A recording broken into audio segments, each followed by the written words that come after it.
Book launching ceremony हो रही है। मीर अज़हर ख़ान पिजारानी बलूचिस्तान के जो असल मसाइल हैं जिस की वजह से वो जो है एक बागियाना सोच उसने अपनाई हुई है, उस पर एक रिसर्च बेस्ड एक किताब लिखी गई है जो हमारी पाकिस्तानी कौम के लिए, हमारे बलूचों के लिए और पूरी दुनिया में जो बलूचिस्तान का जो असल मसला है उसको जो है समझने में आसानी होगी। आन की अगर हम बात करते हैं तो बलूचिस्तान में हमेशा बहुत कुछ लिखा गया है, लेकिन सिर्फ एक ही स्कूल ऑफ थॉट के साथ लिखा गया है और वो school of thought nationalistic school of thought है।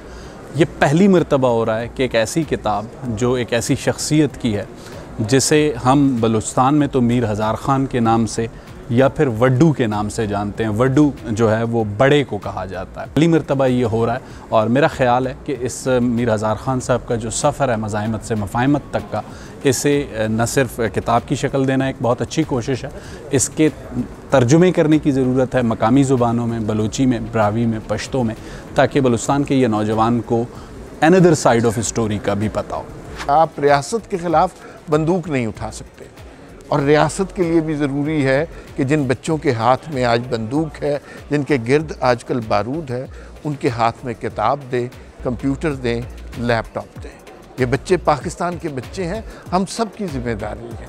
हम उनको आइसोलेट नहीं कर सकते, हम उनको सिर्फ उनके गलत मुख्तलिफ नज़रिए की वजह से उन पर गद्दारी की तोहमत नहीं लगा सकते।